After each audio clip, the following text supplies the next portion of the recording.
बोलो जयकारा बोल मेरे श्री गुरु महाराज जी की जय। श्री नंगली निवासी भगवान की जय। श्री परमहंस दयाल जी महाराज जी की जय।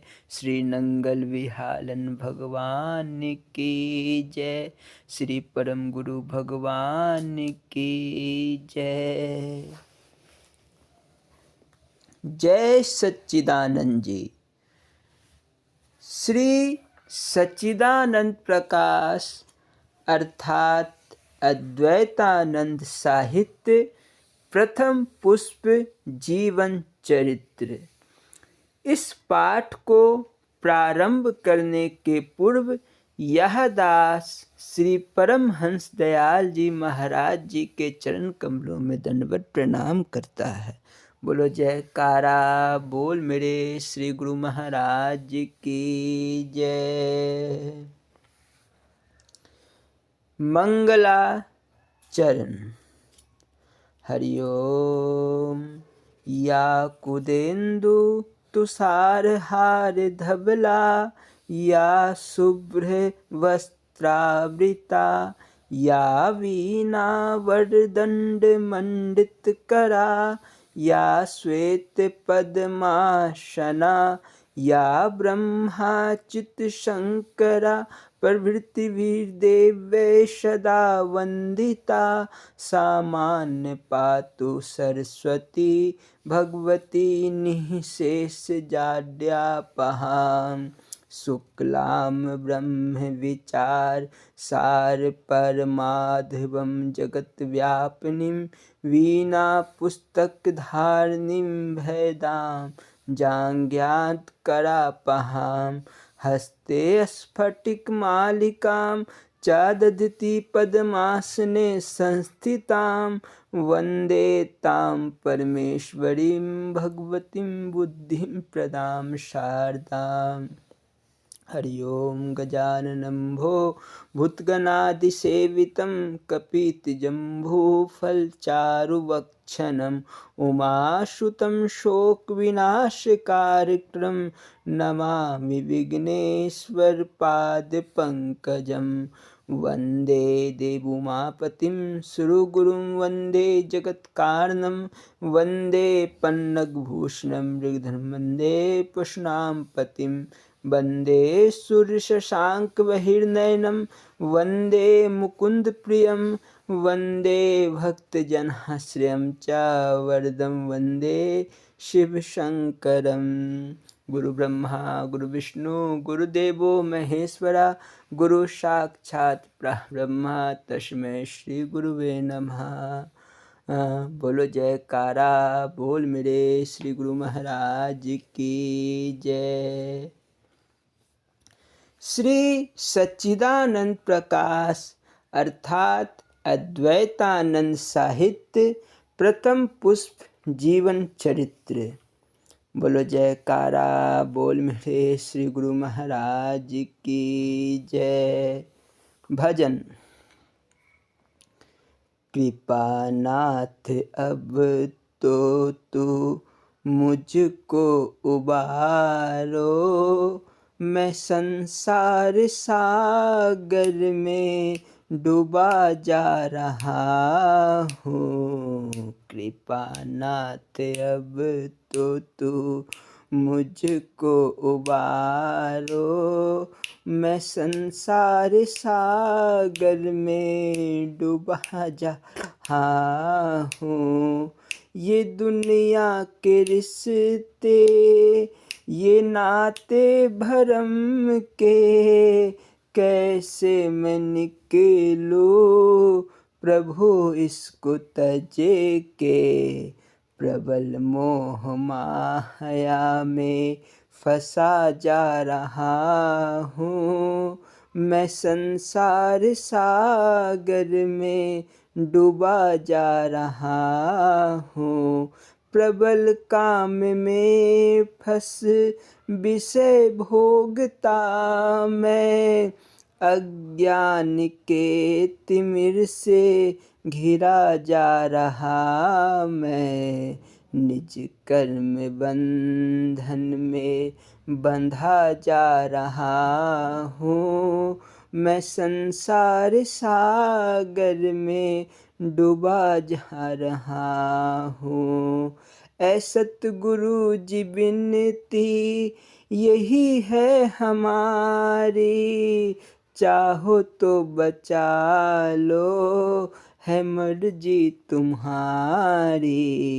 ये जीवन धन सब लुटा जा रहा हूँ। मैं संसार सागर में डूबा जा रहा हूँ। कृपानाथ अब तो तुम मुझको उबारो, मैं संसार सागर में डूबा जा रहा हूँ। बोलो जयकारा बोल मेरे श्री गुरु महाराज की जय। श्री सच्चिदानंद प्रकाश अर्थात अद्वैतानंद साहित्य प्रथम पुष्प जीवन चरित्र। बोलो जयकारा बोल मेरे श्री गुरु महाराज की जय।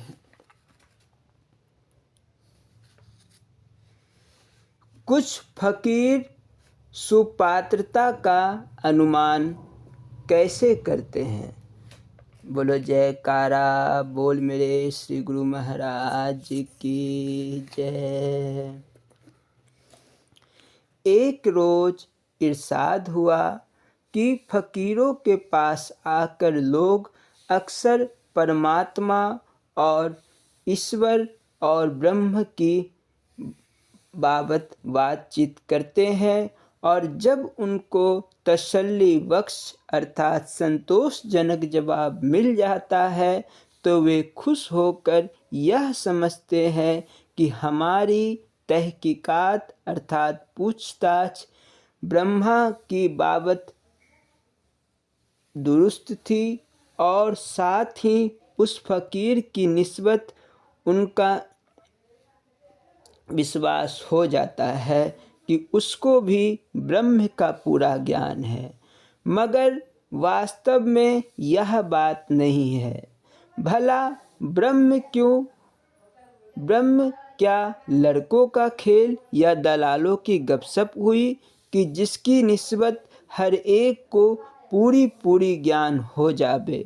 खुद उसकी निस्बत कुछ जान ले तो खैर जान भी ले, मगर यह कब संभव है कि लगे हाथों बातों बातों में ही दूसरे को भी पूरा ज्ञान करा दे। बात सिर्फ इतनी है कि अक्सर फ़कीरों को इस बात की पहचान होती है कि पूछने वाला किस कोटि का आदमी है, और वे उसकी बात का करीब करीब ऐसा उत्तर देते हैं जो उसके समझने के योग्य हो।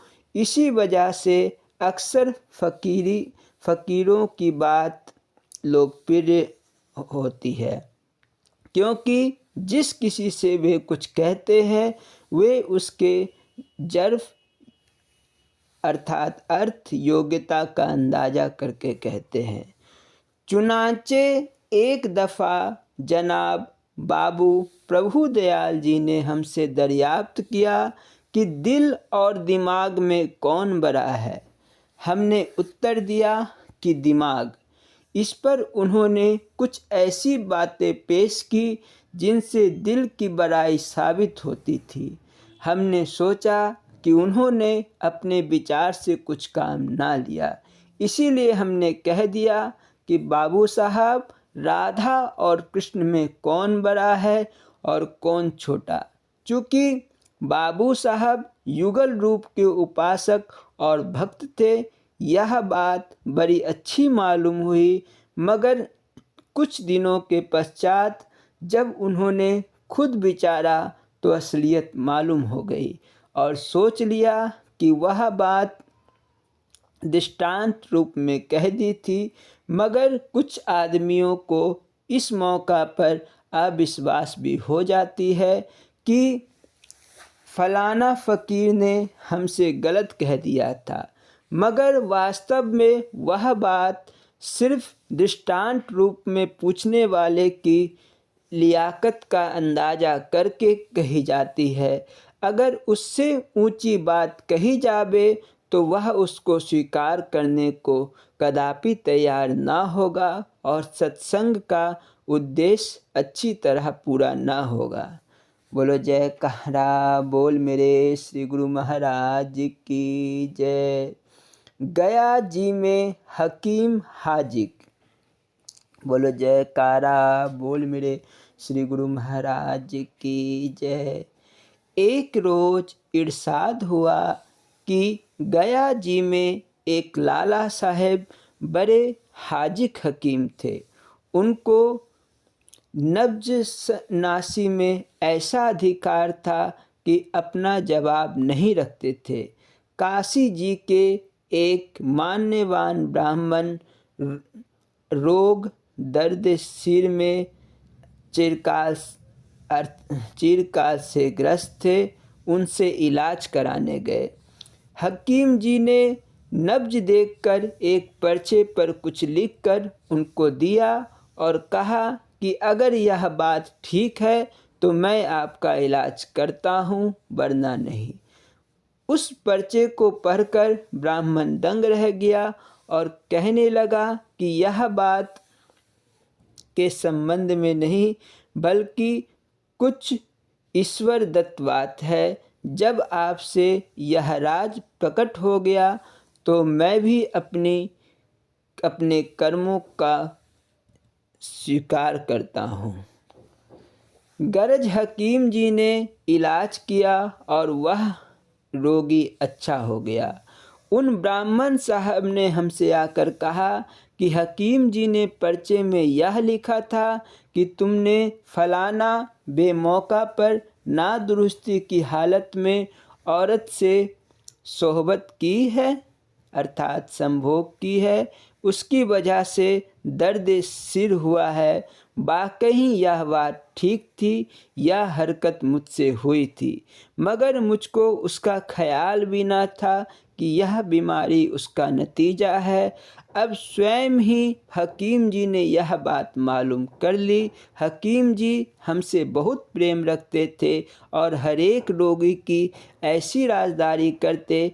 अगर कोई किसी दूसरे के मर्ज की विषय में दरियाफ्त करता तो बुरी तरह फटकारते और कहते, तुम अपनी निस्बत जो चाहे दरियाफ्त करो, दूसरे से क्या ताल्लुक़ है।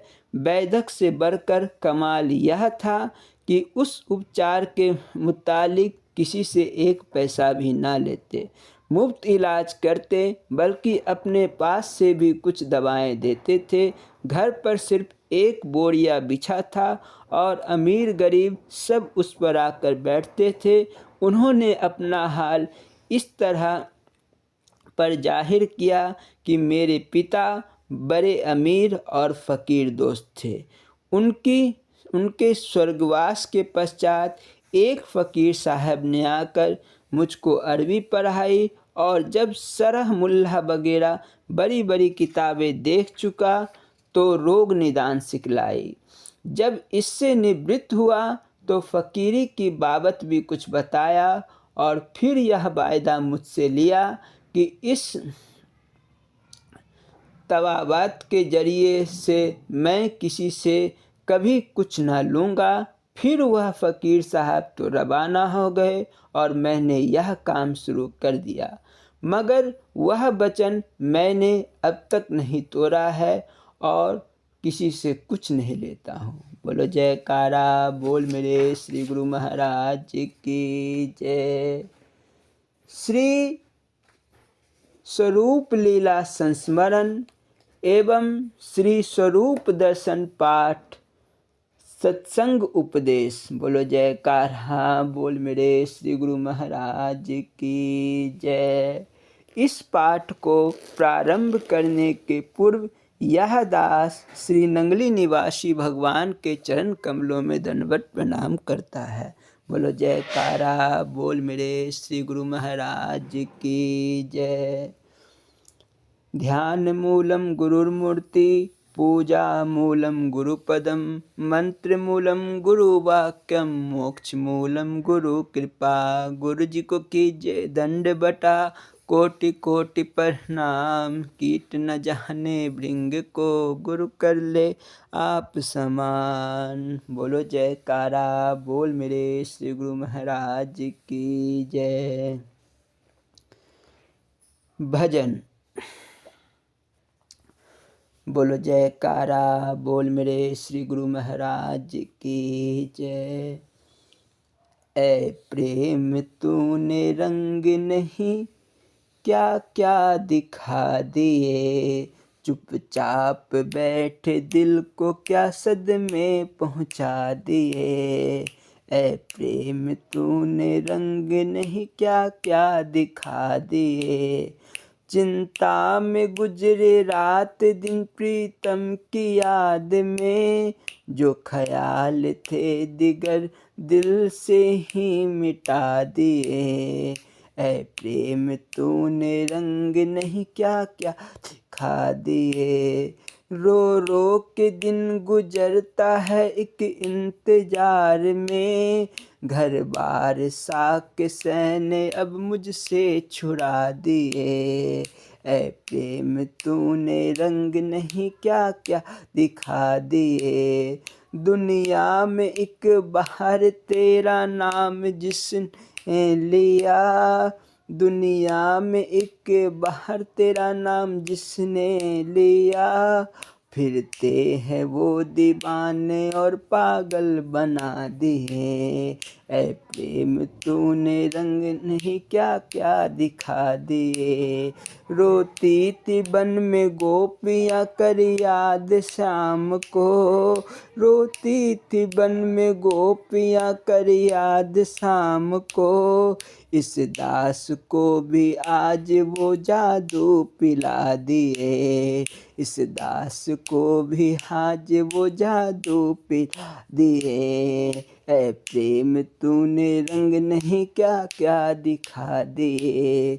चुपचाप बैठे दिल को क्या सदमे पहुंचा दिए। बोलो जयकारा बोल मेरे श्री गुरु महाराज की जय। श्री स्वरूप लीला संस्मरण। सर्व समर्थ गुरुदेव। एक बार भक्त हेमराज जी श्री गुरु महाराज जी के दर्शन व सेवा प्राप्त करने के लिए लक्की मरवत पहुँचे। उन दिनों शरीर अस्वस्थ होने के कारण उनको प्रतिदिन दूध के साथ दवा लेनी पड़ती थी। उन्होंने सोचा कि दरबार से दूध नहीं लेना चाहिए। 2-4 दिनों की बात है। उसके पश्चात घर जाकर ही दवा लूँगा। और किसी से ना बताकर वे रात को बिना दवा खाए ही सो गए। प्रातः वे श्री गुरु महाराज जी के दर्शन को उपस्थित हुए। जो ही दंडवत प्रणाम करके उठे तो महाप्रभु जी उनका हाथ पकड़कर बोले, हेमराज सारा आश्रम अच्छी तरह देखा है, कहीं कोई कमी तो नज़र नहीं आई। भक्त हेमराज जी बोले, जहाँ स्वयं आप विराजमान है वहाँ कमी कैसी। हुजूर बोले, कुछ तो कमी जरूर ही होगी। वे थोड़ा शक पका गए। अंतर्यामी प्रभु तनिक मुस्कुराते हुए बोले, और नहीं तो तुम्हारी दवाई के लिए दूध की कमी अवश्य हुई होगी। भक्त जी बोले, वह भी बात नहीं है। महाप्रभु बोले, अच्छा अगर कमी नहीं है तो रात को तुमने दवा के लिए दूध क्यों नहीं लिया। तुमने मुझे क्या समझ रखा है। अगर मैं चाहूँ तो तुम्हारे डेरा इस्माइल खां के हर नल हर हैंडपंप से पानी की जगह दूध निकाल दूँ। यह सुनकर भक्त जी को कपकपी सी होने लगी। इधर जिस समय हुजूर यह फरमा रहे थे, उसी वक्त भक्त जी के घर में उनकी पत्नी ने देखा कि घर के नल से पानी की जगह दूध निकल रहा है। तभी आस पड़ोस के घरों से भी यह खबर मिली कि उन लोगों के घरों से भी आज पानी के स्थान पर दूध निकल रहा है। सारे मोहल्ले में यही चर्चा थी। जब 4 दिन व्यतीत होने के पश्चात हेमराज जी घर पहुँचे तो पत्नी के मुख से सारा वृत्तांत सुनकर स्तब्ध रह गए कि ठीक उसी दिन इस्माइल खां डेरा के हर नल से पानी की जगह दूध निकला, जिस दिन श्री सतगुरुदेव भगवान ने वह बात बोली थी। बोलो जयकारा बोल मेरे श्री गुरु महाराज की जय। श्री स्वरूप दर्शन पाठ नश्वर शरीर। बोलो जयकारा बोल मेरे श्री गुरु महाराज की जय। एक दिन श्री सतगुरुदेव जी ने सत्संग करते हुए कहा कि यह शरीर आत्मा के रहने का मकान है। उर्दू भाषा में शरीर शरारती को कहते हैं। वास्तव में यह शरीर दुखों का कारण है। इसको एक ही अवस्था में रखना कठिन है। कभी दुख, कभी सुख, तो कभी बलवान और कभी निर्बल। चिंता और दुखों का यह घर शरीर ही है। यह 5 शत्रुओं काम, क्रोध, लोभ, मोह तथा अहंकार के रहने का स्थान भी शरीर ही है। हर समय भूख, प्यास और दुख को मिटाने की चिंता में यह जीव व्यस्त है। शरीर की आवश्यकताओं को पूरा करने के लिए यह जीव दर दर भटक कर छल कपट करके दूसरों के अधीन हो रही है। इस शरीर के मोह में यह जीवात्मा इतना अंधा हो गया है कि इसकी दास्तां में अपनी खुराक का ध्यान भी भूल गया। इसे प्रसन्न रखने की इच्छा से देश विदेश घूमता है, बल्कि इस चमड़े की मोह ने इसको यहाँ तक गिरा दिया है कि वह अपने आप को ही शरीर मान बैठा है। यह मेरा घर है, मैं किसी का पुत्र हूँ, अमुक मेरी जाति है। यह सब आवरण इस पर आ गए। वास्तव में इसकी संगत से यह सब दुख इसने भोगने आरंभ किए हैं। तनिक सा इसे दुखी देखा, बस रोने लगे और दौड़ भाग आरंभ हो गई। परंतु इस कपटी तथा धोखेबाज शरीर ने इतना मोटा ताजा होने पर दुखी किया कि कई दिनों का किया कराया एकदम खाक में मिला दिया। यह विषय भोग में पड़कर सदा काम वासना के अधीन रहा तथा उसमें ही अपना सुख प्रतीत करने लगा। धिक्कार है इस जीव पर जिसने अपना बहुमूल्य जीवन व्यर्थ में खो दिया और फिर भी इसे लज्जा ना आई। जो जो यह शरीर की सुख पूर्ति में लगा रहा, त्यों तो इन सब की अधीनता स्वीकार करनी पड़ी। यह शरीर यात्रा के लिए हमें घोड़े के रूप में मिला है। इससे काम लिया और चारा दिया, ऐसा व्यवहार होना चाहिए था, परंतु हम करने वाले काम तो भूल गए और इसके चारे के लिए भटकते रहे। जीव सुख स्वरूप था, केवल इस मकान में आने से ही इसका पालन पोषण करना पड़ा। इसे हर समय यही विचार रहा कि मेरा शरीर मोटा ताजा तथा सुंदर रहे ताकि जी भरकर विषय भोग सके, परंतु याद रहे इसकी प्रसन्नता में आत्मा को निर्बलता है। शरीर के बूढ़े होने पर तृष्णा जवान हो गई, तब भी यह स्वादिष्ट पदार्थों की इच्छा करता है, परंतु विवश होकर रोता भी है। एक मस्त महापुरुष नदी की सैर कर रहे थे।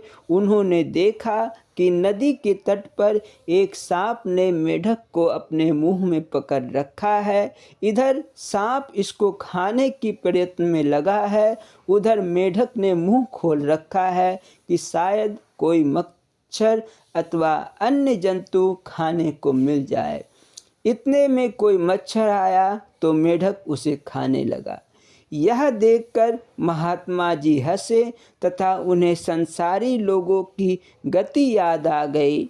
ठीक इसी प्रकार जीव भी काल के मुख में है और लोभ के बस में है, फिर भी मोह फैला रखा है कि विषय रूपी मच्छर अब भी मिले तो अच्छा है। जिस स्त्री को यह सुख स्वरूप मानता है, इस मूर्ख को पता नहीं कि उसने सूख कर लकड़ी होना है। अपने वीर्य से सुख रहते ही इस स्त्री में सुख प्रतीत होता है, वीर्य नाश होते ही अनेकों स्त्रियां क्यों न हो, वह सुख भाग जाता है। यदि उसको अपने अंदर के सुखों का पता चले तो बाहर के सुखों के लिए भटकता ना रहे। प्रारब्धवश यथा योग्य पदार्थ पाकर अपने आप में आनंदित रह सकता है। सच्चे जिज्ञासु इसके दुख सुख को प्रारब्ध कर्म जानकर पुरुष और परमार्थ पर कमर बांधे रहते हैं। वे सत्संग और महापुरुषों की सेवा नहीं छोड़ते, क्योंकि वह जानते हैं कि गोरा हो या काला, धनी हो या निर्धन, इसके किसी भी स्वांग के वशीभूत नहीं होना चाहिए। गुरुमुख गुरु वचनों द्वारा इस शरीर में रहकर अपनी यात्रा को सुख रूप बनाकर इस संसार से विदा होते हैं। जो सच्चे दिल से उनकी संगत करते हैं, वे भी इस शरीर के आनंद को आनंद ना मानकर वास्तविक आनंद की खोज करते हैं। बोलो जयकारा बोल मेरे श्री गुरु महाराज की जय। स्वामी हीरानंद पुरी जी महाराज जी की लीला संस्मरण एवं अमृत प्रवचन। बोलो जयकारा बोल मेरे श्री गुरु महाराज की जय।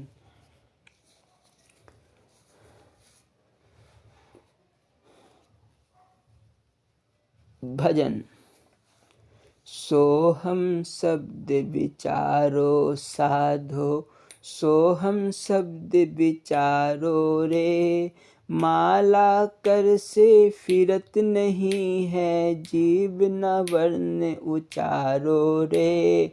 अजपा जाप होत घट माही, ताकी और निहारो रे। सोहम शब्द विचारो साधो, सोहम शब्द विचारो रे। हंग अक्षर से श्वास उठाओ, सो से जाए बिठाओ रे। हंसो उलट होते है, सो हम योगी जन निर्धारो रे। सो हम शब्द विचारो साधो, ओ हम शब्द विचारो रे। सब 21,000 मिलाकर 600 होत सुमारो रे। अष्टपहर में जागत सोबत, मन में जपो सुखारो रे। सोहम शब्द विचारो साधो, सोहम शब्द विचारो रे। जो जन चिंतन करे निरंतर, छोड़ जगत व्यवहार ओरे। ब्रह्मानंद परम पद पावे, मिटे जन्म संसारो रे। सोहम शब्द विचारो साधो, सोहम शब्द विचारो रे। बोलो जयकार बोल मेरे श्री गुरु महाराज की जय। स्वामी हीरानंद पुरी जी महाराज जी की लीला संस्मरण। श्री नंगल महाराज जी के एकाधिकार दर्शनों के साभार स्वर्गीय भास्करानंद पुरी जी फरमाते हैं, सन 1954 ईस्वी की बात है। प्रयागराज में कुंभ का मेला लगा था। पूज्यपाद स्वामी जी उस मेले से होकर गया जा रहे थे। मुझे पूज्य श्री गुरु महाराज जी अर्थात स्वामी परम ज्ञानानंद जी पुरी महाराज के द्वारा सूचना थी। संयोग की बात, मैं उसी दिन और उसी डब्बे में चढ़ा जिसमें पूज्य स्वामी जी अपने शिष्य मंडली के साथ थे।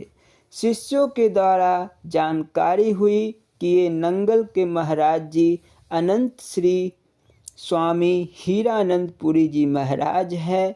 मैं उनके चरण कमलों में सश्रद्धा माथा टेका।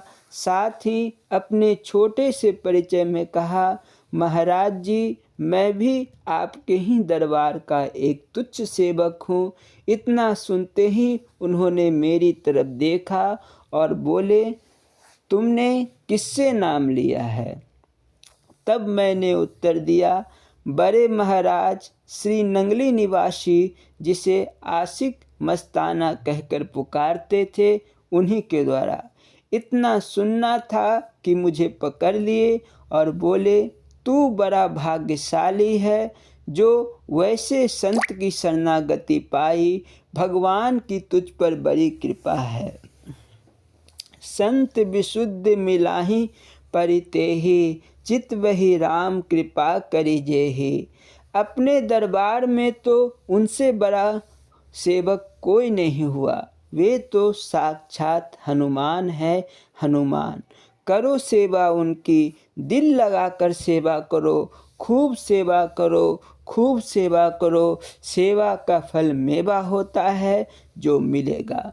महाराज श्री की वह दिव्य वाणी आज भी मेरे हृदय मंदिर में प्रतिध्वनित होती है। उनका वह स्वरूप आज भी जब उनकी याद करता हूँ तो दिखाई देता है। उनका वचन शब्द रूह सत्य सिद्ध हुआ।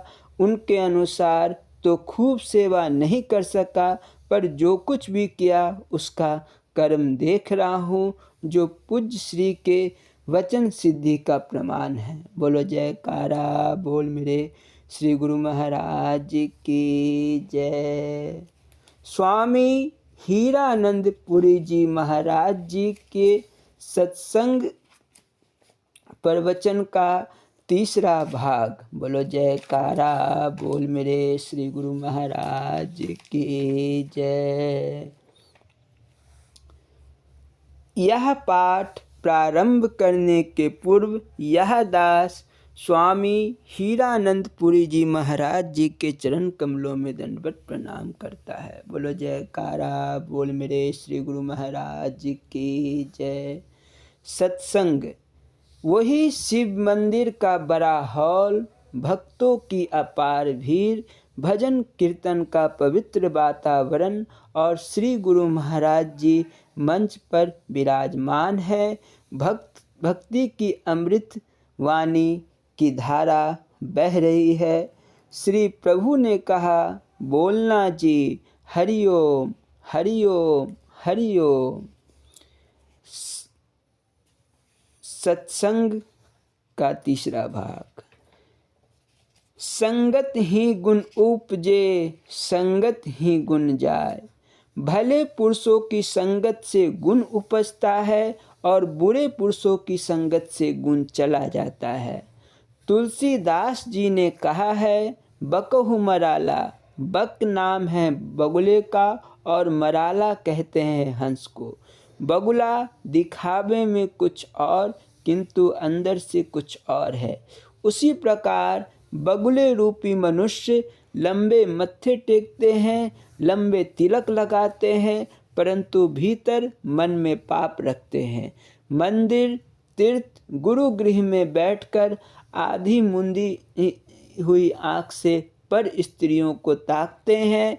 लोक दिखावा तथा मान बड़ाई के लिए बगुले भक्तों का स्वांग बनाते हैं। इतना होने पर भी तुलसीदास ने कहा है, यदि धर्म के चोर, प्रभु नाम के चोर, अंदर कुतरनी और हाथ में सिमरनी लेने वाले बगुले मनुष्य भी सत्संग में आ जाएं तो सत्य रूपी अमृत का पान करते हैं वे भी हंस बन जाते हैं। सत्संग को तीर्थ स्थान कहा गया है। तुलसीदास कहते हैं, राम भक्ति जी हम सुरसरी धारा। सत्संग में प्रभु के नाम तथा भक्ति रूपी गंगा बहती है। इसी कारण सत्संग को तीर्थों का राजा कहा गया है। भगवान राम ने सबरी से कहा, प्रथम भक्ति संतन करि संगा। मनुष्य की पहली भक्ति संतों का संग है। प्रभु प्राप्ति के लिए, ईश्वर दर्शन के लिए, सच्चिखंड तक पहुँचने के लिए अर्थात ब्रह्म स्वरूप में लीन होने के लिए सबसे प्रथम संतों के संग की महिमा कही है। तुलसीदास ने कहा है, विधि हरिहर कवि को विद्वानी, कहत साधु महिमा सकुचानी। अर्थात ब्रह्मा, विष्णु, महेश, कवि, पंडित, सरस्वती आदि भी संत की महिमा का वर्णन करने में सकुचाते हैं, तो मैं संत की महिमा किस प्रकार वर्णन कर सकता हूँ। संतों की संगत परमात्मा से मिलाने वाली है। यह आवागमन के चक्कर से छुड़ाने वाली है। संत सच्चे हितैषी होते हैं। इसी कारण भगवान राम ने पहली भक्ति संतन का संग कही है। यह ध्यान रखना चाहिए कि उन संतों का संग नहीं करना जिनका भेष मात्र संत का है। वास्तव में वे संत वे हैं जिनकी आत्मा सत्य है, जिन्होंने आत्मा का साक्षात्कार किया है। ऐसे संतों के समागम से पर ब्रह्म की प्राप्ति होती है। सच्चा संत वही है जिसकी संगत से अज्ञानी ज्ञानी बन जाए, मूर्ख पंडित होकर जीव से ब्रह्म बन जाए। भगवान राम ने ऐसे ही संतों की संगति को प्रथम भक्ति कहा है। तुलसीदास कहते हैं, पुण्य पुंज बिन मिलहिं नहीं संता। ऐसे संत मनुष्य को पुण्य का खजाना जमा किए बिना नहीं मिल सकते। अनेक जन्मों के पुण्य प्रताप का फल उदय होने पर ही हितैषी संत का मिलाप होता है। ऐसे संत का संग विश्व का अंत करने वाला होता है। आप कहेंगे, संसार का अंत कैसे होगा?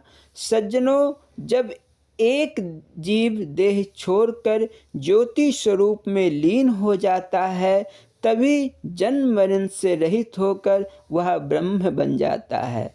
तभी तो उसके लिए इस विश्व का अंत हो जाता है।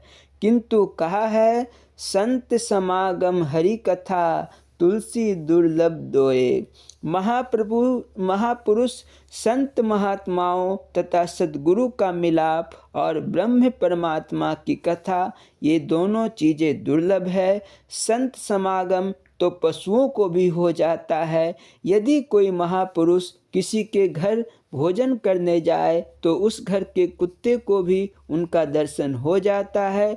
यदि वहाँ हरि चर्चा या कथा सत्संग हो रहा हो तो एक कमाई जो जीव हत्या करने वाला है भी आकर कथा सत्संग सुन सकता है। फिर ये दोनों चीज़ें दुर्लभ कैसे हुई? सज्जनों, तुलसीदास का भाव समझो।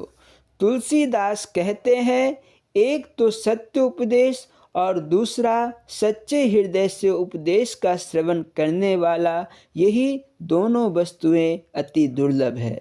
सत्य को सुनाने वाला मिल जाए तो सच्चा श्रोता नहीं मिलता। सत्य को सुनने वाला मिल जाए तो समझने वाला नहीं मिलता। सत्संग में जब भी जाओ तो एक चित्त होकर बैठना अत्यावश्यक है। अभ्यास करने वाला अभ्यासी तो आसन से हिल भी सकता है, परंतु सत्संग में बैठे हुए सत्संगी को आसन तक नहीं हिलाना चाहिए। कबीर ने कहा है, मन दिया कहीं और ही तन संतन के संग, कहे कबीर कोरी गजी कैसे लागे रंग। कुछ लोग सत्संग में किसी का मन रखने के लिए आते हैं, कुछ लोक लाज के लिए आते हैं, कुछ केवल सत्संगी कहाने के लिए आते हैं, कुछ लोगों की नज़र में भक्त बनने के लिए आते हैं। ऐसे सत्संग में आने या जाने से क्या लाभ। शरीर तो सत्संग में हो और मन कहीं अन्यत्र भ्रमण करता, फिर तो कबीर ने ठीक कहा है, कोरी गजी पर रंग किस प्रकार चढ़ेगा। यदि सत्संगी का विचार, ज्ञान अज्ञान की पहचान, सत्य असत्य का निर्णय, आत्म अनात्म को जानना, लोक परलोक को समझना आदि में ना होकर अन्य पदार्थों में लगा हो तो सत्संग का क्या लाभ।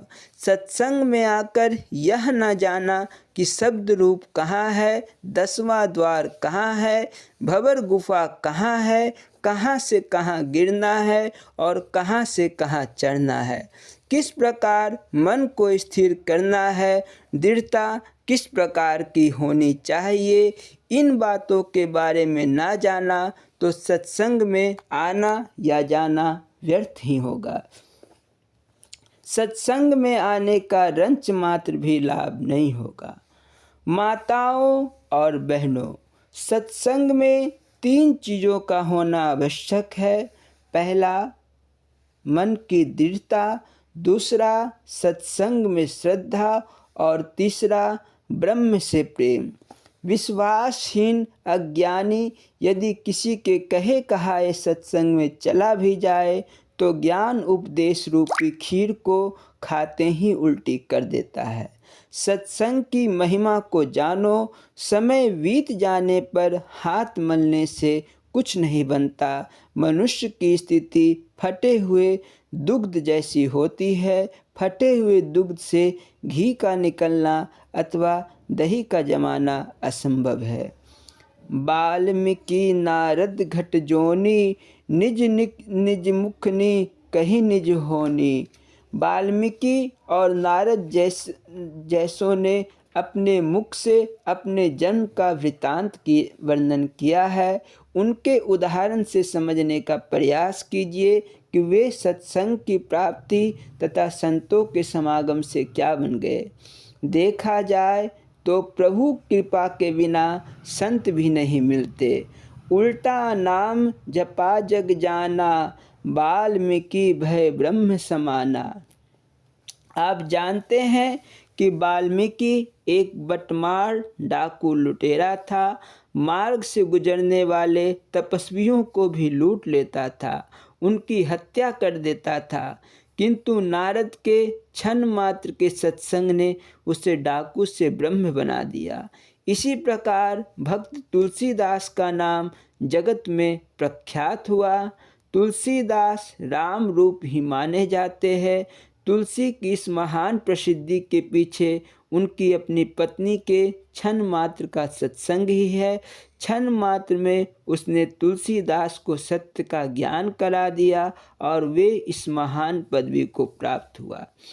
तुलसीदास ने स्वयं कहा है, उन्होंने वेदों का अध्ययन नहीं किया, शास्त्रों को नहीं पढ़ा, उपनिषद नहीं देखे थे, ना किसी गुरु ज्ञानी संत महात्मा से सत्संग श्रवण किया था और ना ही वे इतने बड़े विद्वान थे। केवल उनकी स्त्री के 2 वचनों ने उनके हृदय का ज्ञान चक्षु खोल दिया। स्त्री ही उनकी गुरु बन गई और तुलसीदास जी भी संत अवतार प्रख्यात हुए। सत्संग का मिलना ईश्वर का मिलना ही है। सत्संग में बड़ी शक्ति है। अच्छे के संग से बुरा भी अच्छा बन जाता है। बस उस बुरे में अच्छा बनने की इच्छा होनी चाहिए। जिसको महान योगियों का सत्संग हो जाता है, उसका विषय वासना रूपी जगत नष्ट हो जाता है। कहा है, भाग्य होया गुरु संत मिलाया, प्रभु अविनाशी घर में पाया। पुण्य कर्मों के प्रताप से ही सच्चा गुरु प्राप्त होता है। सच्चा गुरु अथवा संत मिलने पर ही परब्रह्म परमात्मा घट में ही मिल जाता है। कहा है, एक भक्त भक्ति भगवान की, जे प्राणी के नहीं मन। नानक सूकर स्वान, मानो ताहि तन।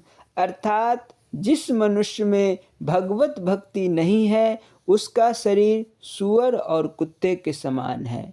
आप शंका करेंगे कि गुरु नानक देव ने किसी अन्य पशु का नाम क्यों नहीं लिया, सूअर और कुत्ता ही क्यों कहा? तो उत्तर यह है कि सूअर और कुत्ते की रुचि विशेषकर विष्ठा खाने में होती है। इसी प्रकार जो मनुष्य ज्ञान रूप अमृत छोड़कर कुसंग कुकर्म रूपी विष्ठा खाने में ही प्रसन्न है, वह सूअर और कुत्ते के समान ही है। ऐसे मनुष्य देवालय, शिवालय, गुरुद्वारे में जाकर भी विषय विकारों में प्रवृत्त होकर पराई नारी तथा पराये धन पर कुदृष्टि रखते हैं। भाव यह है कि पाप रूपी विष्ठा को ही प्रसन्नता पूर्वक खाते हैं। सत्संग का महत्व तथा महिमा इसलिए महान है कि सत्संग में जाने से इस जीव को अपने समस्त आयु के सर्व पाप और पुण्यों का बोध हो जाता है। मनुष्य समझने लगता है कि वह भक्त है अथवा अभक्त, ज्ञानी है अथवा अज्ञानी, गुरुमुख है अथवा बेमुख। यह सत्संग के बल पर ही जाना जाता है कि वह कौन है, वह क्या है। जब तक मनुष्य सत्संग में नहीं जाता तब तक अवगुणों से भरा होने पर भी अपने को गुणवान ही समझता है। सत्संग ही ऐसी चीज है जो व्यक्ति को उसके पाप और पुण्य का बोध कराती है। मनुष्य को जब तक चुभन महसूस नहीं होती तब तक वह कांटे को हाथ अथवा पैर से निकाल बाहर करने की सोचता ही नहीं। अवगुण रूपी कांटे का बोध होने पर ही व्यक्ति उसको निकाल कर बाहर कर सकता है। भाइयों, सत्संग की शरण में जाओ, अपने अंदर के दुष्ट विचारों के कूड़े कचरे को पहचानो। इसे निकाल फेंकने की शक्ति भी सत्संग से ही प्राप्त होती है। कबीर ने कहा है, बुरा जो ढूंढन मैं चला, बुरा न दिखा कोई, जो दिल खोजा आपना, मुझसे बुरा ना कोई। सत्य के साथ मेल को ही सत्संग कहते हैं। कहा है, मन थिर तन थिर वचन थिर, सूरत नीरत थीर होए, कहे कबीर तिस पलक को, कल्प न पावे कोई। मन, तन, वचन अथवा सूरती एक पलक के लिए भी स्थिर हो जाए तो उस पल के आनंद की बराबरी सातों स्वर्गों का सुख आनंद भी नहीं दे सकता। उस एक पल का आनंद कैसे मिले, इसका ज्ञान सत्संग में जाकर ही जाना जा सकता है। सत्संग में ज्ञान का बीज मिलता है, बीज कभी निष्फल नहीं जाता। एक महात्मा ने कहा है, जो मनुष्य सत्संग में सुधरे नहीं, ताके बड़े अभाग। वह सचमुच बड़ा अभागा है जो सत्संग में आकर भी ज्ञान से वंचित रहता है। उसकी स्थिति उस प्यासे की है जो कुएं के पास पहुंचकर भी प्यासा ही रहता है। भाइयों, सत्संग में आकर बैठ जाने से ही सत्संग का अर्थ पूरा नहीं होता। जिस प्रकार अच्छा बीज उपजाने के लिए पहले ज़मीन को बनाना पड़ता है, वैसे ही मन रूपी खेती में सत्संग भक्ति रूपी बीज उपजाने के लिए मन, बुद्धि, चित्त, अहंकार रूपी अंतःकरण को शुद्ध करके मन, चित्त, बुद्धि को सत्संग में पूर्ण रूप से लगाओगे, तब समझना कि सत्संग से सत्य का मेल हो गया। सत्संग प्रभु मिलन की पहली सीढ़ी है। इस पर दृढ़ता पूर्वक कदम बढ़ाना चाहिए। सत्संग ही सर्व पाप रूपी रोगों की औषधि है। इस औषधि के सेवन से आप निर्मुक्त हो जाएंगे। इसीलिए सत्संग में अवश्य जाओ, सत्संग अवश्य करो और सत्संग को सही रूप में ग्रहण करो। सत्संग में जाकर ही ईश्वर को जान पाओगे। सत्संग अवश्य करो। ओम शांति शांति शांति। यह प्रवचन दिल्ली में मंगलवार 11/10/1955 को दिया गया था। बोलो जयकारा बोल मेरे श्री गुरु महाराज की जय। स्वामी परम ज्ञानानंद पुरी जी महाराज जी की लीला संस्मरण एवं अमृत प्रवचन। बोलो जयकारा बोल मेरे श्री गुरु महाराज की जय।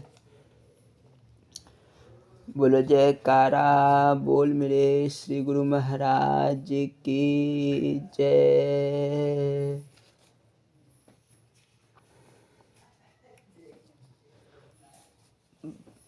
भजन। अगर प्रीतम को पाना है तो मन मंदिर सजा पहले, खुदा खुद चल के आएगा, खुद ही अपनी मिटा पहले।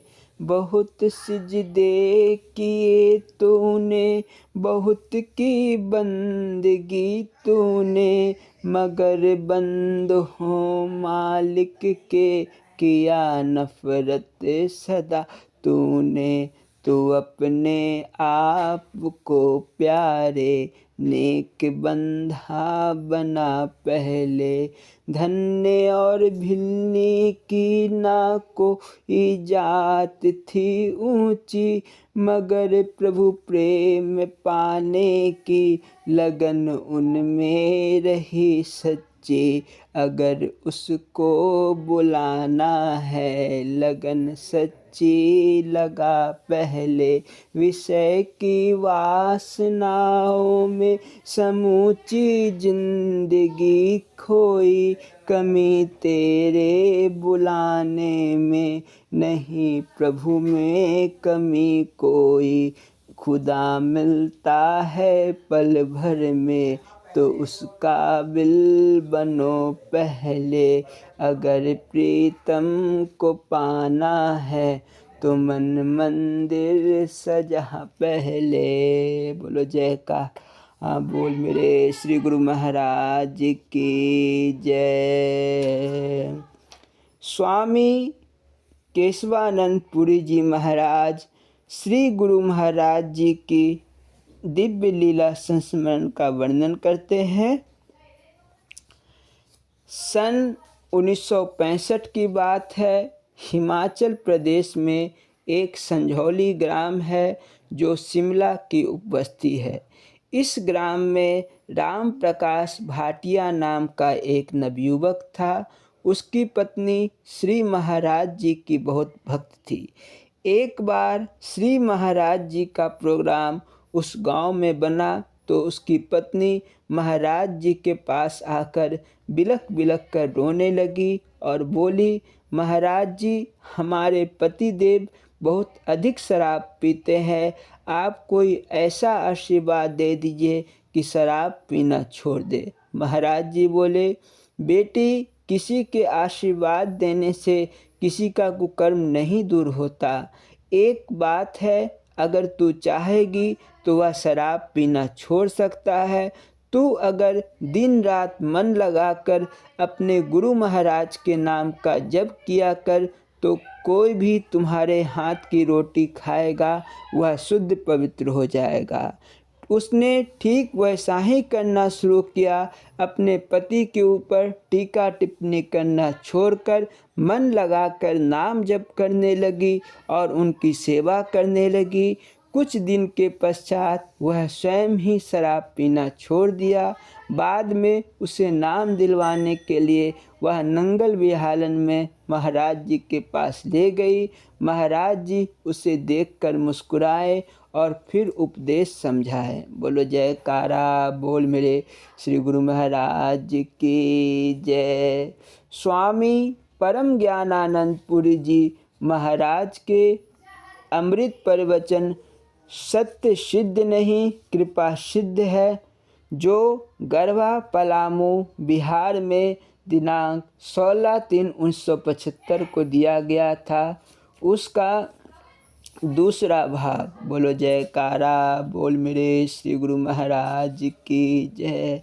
इस पाठ को प्रारंभ करने के पूर्व यह दास स्वामी परम ज्ञानानंद पुरी जी महाराज जी के चरण कमलों में दंडवत प्रणाम करता है। बोलो जयकारा बोल मेरे श्री गुरु महाराज जी की जय। कोई कोई जन्म जन्मांतर से ही साधक होते हैं, इसीलिए ऐसे लोग जरा सा इशारा पाकर ही समाधि में लीन हो जाते हैं। मगर ये तो विशेष लोग हुए। महापुरुषों ने सर्वसाधारण को ध्यान में रखकर रास्ते बनाए। आम आदमी के लिए तो नाम की दीक्षा ले लेना ही कल्याणकारी होता है। भक्त भगवान के जिस किसी नाम को निष्ठा पूर्वक जपता है उसका उसे फल अवश्य होता है। बहुत तेरे नाम जपते भी हैं पर उन्हें फ़ायदा कुछ नहीं होता, कारण उनका नाम जप आधा ही हो पाता है। हमारी प्यास पानी पानी कहने से तो बुझेगी नहीं, प्यास तब बुझेगी जब गिलास भी हाथ में आ जाए। इस प्रकार जब नाम और रूप का संबंध बनता है तब काम पूरा होता है। ऐसी स्थिति में हमारे संपूर्ण पाप तत्काल नष्ट हो जाते हैं। आज हमारे नाम जप में यही कमी रहती है कि हम नाम के साथ रूप का ध्यान नहीं करते। हमारा मन लाखों करोड़ों जन्मों से हमारे साथ है। यह उसी की मेहरबानी है कि हम अब तक जन्म लेते चले आ रहे हैं। हम बार बार जन्मते हैं, बार बार मरते हैं। भगवान ने इतने सारे दुख बनाए हैं, पर ताज्जुब है कि इतने दुखों से घिरे रहने पर भी हम संसार को छोड़ना नहीं चाहते। इतनी बात तो सभी सोच लेते हैं कि संसार मिथ्या है, एक दिन इसे छोड़ देना पड़ेगा, किंतु छोड़ते कोई नहीं। तो प्रेमियों, इस संसार की असारता को अच्छी तरह समझ लो। दरअसल यह संसार न छोड़ने का है न पकड़ने का। इसे छोड़ा या पकड़ा नहीं जाता, इसे केवल समझ लेना होता है बस। जब समझ में आ जाएगा तब इससे कोई हानि नहीं होगी। जब समझ लोगे कि यह झूठा है तो इससे आसक्ति होगी ही नहीं। इसकी आसक्ति ही तो दुखदाई है। अनासक्त रूप से इसमें रहते हुए भी तुम आज़ाद बने रहोगे, सभी काम करते हुए भी अकर्ता बने रहोगे। सद्गुरु कहते किसे हैं? जो घोर कर्मशीलता के बीच भी तुम्हें निष्काम बना दे, जैसे अर्जुन को श्री कृष्ण ने बना दिया। अर्जुन से भीषण कर्म कराए, महाभारत का महायुद्ध करा डाला। इससे तो अर्जुन को भारी पाप लगना चाहिए था। अर्जुन ने गुरु द्रोणाचार्य को मार दिया, दादा भीष्म को मार दिया, तमाम नातेदारों रिश्तेदारों को मार दिया। यह सब कुछ करके भी अर्जुन पापी नहीं कहा गया। कोई कहता है उसे पापी, सभी कहते हैं कि वह बड़ा भगत था। आखिर कौन सी ऐसी बात हो गई जिसने उसके पाप को भी पुण्य में बदल दिया? असल में यह सब अर्जुन के ऊपर श्री कृष्ण की कृपा थी। जिस प्रकार सारे कर्म करके भी अर्जुन अकर्ता हो गया, उसी प्रकार तुम भी हो सकते हो। देखो, सृष्टि दो तरह की होती है, एक जीवकृत, दूसरी ईश्वरकृत। ईश्वरकृत सृष्टि बंधनकारी नहीं बनती, बंधन जीवकृति सृष्टि से ही पैदा होता है। हमने ईश्वरकृत सृष्टि में अपनी सृष्टि रचकर बंधन पैदा कर दिया है। इन दोनों में भेद क्या है? जो संसार के कुल जीव हैं वे सब हमारे लिए ईश्वरकृत सृष्टि के हैं, वे हमारे बंधन के कारण नहीं हो सकते। हमने जो स्वार्थवश अपनी सृष्टि बनाई है, जैसे औरत बच्चे, इतनी डबल गृहस्थी, यही बंधन का कारण है। दरअसल यह बनी थी व्यवहार चलाने के लिए, लेकिन इससे हमारा ताल्लुकात गलत हो गया। उसने आसक्ति का रूप ले लिया। प्रमाण रूप में ईश्वरकृत सृष्टि में हजारों जीव मरते रहते हैं। हम रोज़ अखबारों में उनके विषय में पढ़ते हैं और नज़रअंदाज कर देते हैं। किंतु अगर एक छोटा सा चिट्ठा आ जाए कि लड़ाई में तुम्हारा लड़का भी मर गया, तब क्या होगा? अखबार में तुमने पढ़ा कि 5,000 मारे गए और उसे पढ़कर बगल में रख दिया। दूसरे दिन जब यह निकला कि तुम्हारा लड़का भी मारा गया, तो दिल दिमाग का तमाशा बन गया। खुशी गायब, रोना पिटना शुरू और कुहराम ही कुहराम। क्यों? 5,000 मरे तो कोई गम नहीं, और आज एक के लिए इतना शोर? इसीलिए कि वे 5,000 ईश्वरकृत सृष्टि के थे और यह लड़का तुम्हारी अपनी सृष्टि का। बस यही फ़र्क है, तुम्हारा जो था वही दुख का कारण बना। अपना छोड़ दो, दुखों से छूट गए। तुम जगत से अपना ममत्व हटा लो। असल में इस संसार की हर चीज़ भगवान की है, तुम्हारी तो है ही नहीं। तुम इसका इस्तेमाल कर सकते हो क्योंकि वह बनाया गया है तुम्हारे ही लिए। व्यवहार करने के लिए तुम्हें हक है, पर दावेदार क्यों बनते हो? अगर दावा जमाओगे तो वही तुम्हारे लिए दुख का कारण बन जाएगा। तुम इस संसार का काम वैसे ही करो जैसे तुम्हारा मुनीम तुम्हारी दुकान का काम करता है। उस मुनीम की तरह ही तुम संसार का काम चलाओ। यदि इस तरह बरतोगे तो यह तुम्हारे बंधन का कारण नहीं बनेगा। अब जो बंधन में पड़ गया है वह छूटे कैसे? इसके लिए महापुरुषों ने बताया, तुम मंत्र का जप करो। मंत्र में ऐसी शक्ति है जो तुम्हारे संपूर्ण पापों को भस्म कर देगी। नहीं तो पाप क्या तुम्हारे सिर पर बंधा है? मन की अशुभ भावनाएं ही तो पाप है। पाप के लिए तो कहीं रजिस्टर तो रखा नहीं है जो मरने के बाद देखा जाएगा। तुम्हारा मन ही तुम्हारा रजिस्टर है, उसमें तुम्हारे सारे काम दर्ज है। मरने के पश्चात तुम्हारे साथ तुम्हारा मन ही तो जाएगा। उस मन में जो सबसे ज़्यादा आसक्ति युक्त कर्म होंगे उसी के मुताबिक तुम्हारा जन्म होगा। तो अव्वल काम यही है कि तुम्हें अपने मन का संस्कार करना है। जैसे शुद्ध करने के लिए भगवान का नाम ही एकमात्र साधन है। तुम्हें अपना कल्याण स्वयं करना है। अगर तुम अपने कल्याण के लिए स्वयं तैयार ना हुए तो ब्रह्मा भी तुम्हारा कल्याण नहीं कर सकते। अगर भला चाहते हो तो उन दरवाज़ों पर ब्रेक लगाओ जिनसे दूषित विचार आकर तुम्हारे मन को प्रभावित करते हैं।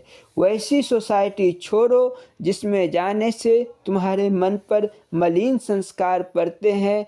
यदि कोई कुदृष्टि हो गई, गलत शब्द सुन लिया, तो आंखें बंद कर लो, कान बंद कर लो और मन को भगवान का सुमिरन करते हुए प्रायश्चित करो। अब तक तो तुम पैसे के भगत हो, अब तुम्हें अपने को भगवान का भगत बनाना है। पैसे की भक्ति कैसे करते हो तुम? दुकान करते हो, नौकरी करते हो, सबका मकसद है पैसा कमाना। दुकान में बैठते हो तो क्या वहाँ शोर मचाते हो? दुकान में बैठकर तुम पैसे का नाम भी नहीं लेते। दुकान की सफाई करके उसे चकमक बना देते हो। कहीं कपड़े टांग रहे हो, कहीं दरी चादर बिछा रहे हो। देखो, पैसे की भक्ति चल रही है, पर पैसे का नाम एक बार भी तुम नहीं लेते। कोई आदमी दुकान की तरफ जरा सा पाँव बढ़ाता है तो खट काम रोक कर कहते हो, आइए आइए बाबू साहब, आप ही की दुकान है। जरा साफ कपड़े वाला बाबू है तो थान का थान उसके सामने पटक देते हो, उसकी सेवा भी शुरू कर देते हो। कहते हो, चाय मंगाएं या ठंडे? नहीं नहीं, कुछ नहीं चाहिए। अच्छा, कैसे आना हुआ? लड़की की शादी है, कुछ कपड़ा लेना था, साड़ियाँ दिखाओ। कहते कहते 1 2 3 सामने पटक दिया। बोला, ऐ नौकर, वह बंडल अंदर से लाओ जो कल कलकत्ते से आया है, स्पेशल वाला। नौकर ने वैसे 10 बंडल लाकर पटक दिए। कहा, आते आते ही कुल बिक गया, बस कुछ स्पेशल टुकड़े बचे हैं, नहीं तो 3 गज कपड़ा लेना था, रख दिया ढेरों कपड़े। साहब का दिमाग भी चक्कर में पड़ गया कि कपड़े दिखाने में इसने इतनी मेहनत कर दी, अब ना भी कैसे करे। उन्हें कहना ही पड़ा कि अमुक थान से इतना फाड़ दो। उसने कपड़े फाड़ कर लपेट के रख दिए। अभी तक वैसे पैसे की कोई बात नहीं हुई। देखो, पैसे के लिए सब तमाशा हो रहा है, किंतु पैसे की बात भी नहीं हुई। जब कपड़े बांध कर दे दिए तब पुर्जा लिखकर सामने रख दिया। 72 रुपये 94 पैसे। पैसा पा गया। फिर बाबू साहब से कोई मतलब नहीं, एक बक्से में पैसे डाल दिए। फिर चुप। पैसे पैसे कभी नहीं करते। दिन भर यही काम करते हो। जब शाम होती है तब एकांत पाकर सब कपड़े समेट लेते हो। अंत में उस बक्से को खोलते ही रोकर मिलाते हो। तब मालूम होता है कि 200 कमाया, 400 कमाया या 1000 कमाया। देखो, भक्ति का यह कैसा तरीका हुआ। अब कहते हो कि टाइम नहीं है। अरे, जैसे वहाँ कमाते हो वैसे यहाँ भी कमाओ ना। वहाँ पैसे के लिए दिन भर जैसी रचना रचते रहे, यहाँ दुनिया के व्यवहार में भगवान के लिए भी वैसे ही रचो ना। संसार में 2 प्रकार के भगत है। एक तो संसार के लिए भगवान से संबंध बनाते हैं और दूसरे भगवान के लिए संसार से संबंध बनाते हैं। किसी ने सुन रखा है कि भगवान की भक्ति करने से संसार की कुल कामनाएं पूरी हो जाती है। अब बताओ, वह भगवान का भगत हुआ या संसार का। तुम भगवान से भगवान के लिए प्रेम करो, यही अव्वल बात है। तुम तो व्रत पूजा पाठ आदि संसार की चीज़ें प्राप्त करने के लिए करते हो। तुम्हारी सांसारिक उपलब्धि तुम्हारे प्रारब्ध पर निर्भर करती है। चाहे जितनी संपत्ति हासिल कर लो, उसका उपभोग उतना ही कर पाओगे जितना प्रारब्ध में होगा। तुम्हारे घर में 10 करोड़ रुपए हैं, अगर किस्मत में रोटी खाना नहीं है तो तुम्हारे पेट में दर्द हो जाएगा और कोई ऐसा रोग हो जाएगा जिससे तुम खा नहीं पाओगे। इसलिए दुनिया के लिए चिंता करना बेकार है। तुमने तो मालिक बनकर दुनिया की सारी चिंता अपने सिर पर ओढ़ ली है। मालिक बनकर तुम ही रोते हो। तुम्हारा बच्चा तो कभी नहीं कहता कि हाय अब क्या होगा, क्योंकि वह मालिक तो है नहीं। उसे भूख लगी तो थोड़ा रो दिया, अब तुम्हें उसे खाना देना पड़ेगा। हम बड़ों के लिए हाय तौबा मचा हुआ है। क्यों? क्योंकि हम मालिक बन बैठे हैं। चीज़ किसी और की, मालिक बन गए हम। यदि चैन से रहना है या मालिक की चीज़ मालिक के हवाले कर दो, वह खुद तुम्हारी व्यवस्था कर देगा। हाँ, उसकी चाकरी में कसर मत लगा रखो। छोटा बच्चा अपने लिए कुछ नहीं करता, फिर भी माता पिता उसकी व्यवस्था कर ही देते हैं। अगर हम भी मालिक के आगे वैसे ही बच्चे बन जाएं तो वह भी हमारी व्यवस्था ज़रूर कर देंगे। जब से हम मालिक बने, दुख भी हमारे गले पड़ गए। एक बिल्ली चूहे को पकड़कर खा जाती थी। चूहों ने सलाह की कि उनमें जो बड़ा हो उसे मालिक बना दिया जाए। मालिक की पहचान के लिए उसकी पूंछ में लकड़ी बांध दी जाए। जब बिल्ली आएगी तब वह लकड़ी को फटाफट बजा देगी और वे सभी बिल में घुस जाएंगे। बदले में वे लोग जो कुछ खाना ले आएंगे उसमें से इसे भी खिलाएंगे। इस प्रकार बड़े चूहे की पूंछ में मालिक की पहचान के लिए लकड़ी बांध दी गई। इतने में बिल्ली आ गई। सारे चूहे भागकर बिल में घुस गए। मालिक चूहे ने भी भीतर घुसना चाहा, मगर बिल्ली की नज़र में वह चढ़ गया। बिल्ली उसके पीछे दौड़ी। जब तक वह बिल में घुसने लगा, अंदर से चूहे बोले, आ जाओ भीतर। मगर मुसीबत तो यह खड़ी हो गई कि पूंछ की लकड़ी बिल के मुंह पर अटक गई। इसके कारण चूहा अंदर नहीं जा पाया। बोला, आ तो रहा हूँ मगर यह मुखियागिरी आने नहीं देती। मालिक अब बनने से मेरा बड़ा नुकसान हुआ। इतने में बिल्ली आ गई। मालिक चूहे की पूँछ पकड़कर उसने बाहर खींच लिया और उसे मरोड़ कर चट कर गई। उसी प्रकार हमें भी हमारी मुखियागिरी तंग कर रही है, इसीलिए मुखियागिरी छोड़ दो। मालिक तो केवल भगवान है, उन्हें उनका स्वामित्व वापस करो और स्वयं निश्चिंत हो जाओ। कर्म करने में आलस्य मत करो, तुम कर्म करने में ही समर्थ हो, फल के मामले में विवश हो। कर्म खूब करो, नफ़ा नुकसान तो मालिक का है, क्यों हर्ष शोक करते हो। याद रखो कि माँ कभी बच्चे का अहित नहीं करती। अरे ये वह भगवान तो हमें 72 माताओं के बराबर प्यार करता है, क्या वही हमारा अहित करेगा। अगर माँ हमें एक आध थप्पड़ मार भी देती है तो उसमें हमारा हित ही छिपा होता है।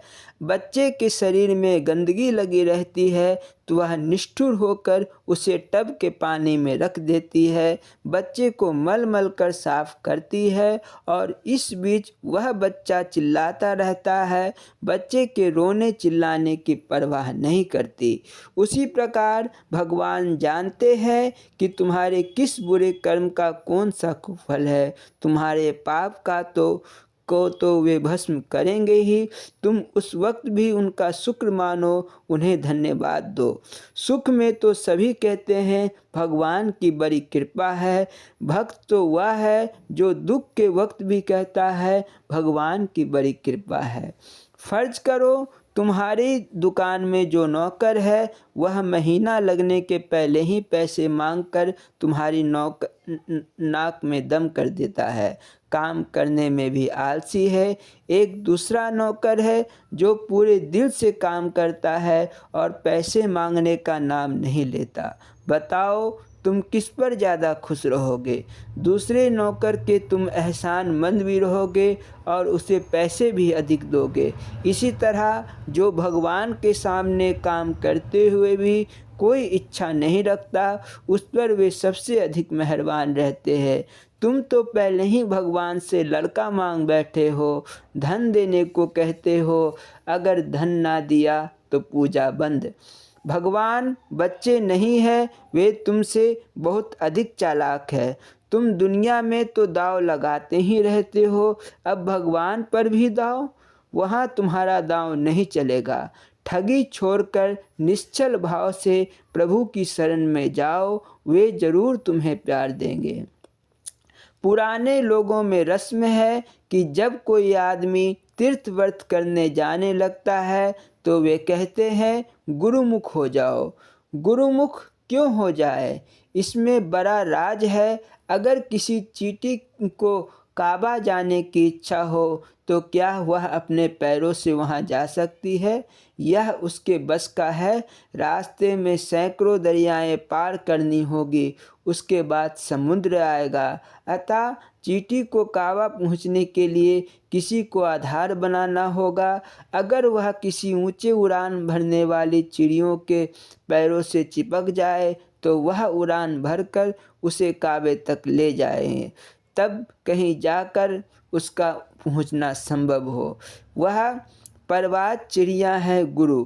गुरु के चरणों में तुम अपने को चिपका दो, वह ऊंची उड़ान भरकर तुम्हें तुम्हारी मंजिल तक पहुंचा देंगे, क्योंकि वह स्वयं वहां तक जा चुका है। हम तुम्हें काम धंधा छोड़ने या इष्ट मित्र छोड़ने की देने की बात तो कहते नहीं। जो ऐसा कहता है वह पागल है। कोई ऐसा जिसने दुनिया छोड़ दी है, कोई ऐसा जिसने दुनिया छोड़ दी, कोई नहीं है वैसा। अगर कोई बाबा का बाबा भी बन जाए तो क्या उसे भूख नहीं लगेगी, बिना खाए तो वह रह नहीं सकता। वह कपड़े नहीं पहनता तो कौन सी बड़ी बात हो गई। धुनी तापता है, रोज 2 मन लगकर फूकता है, क्या लकड़ियों की कीमत नहीं होती। संसार कहाँ छूटा उससे, संसार किसी का नहीं छूटता। यहाँ की आसक्ति छोड़ने की चीज़ है।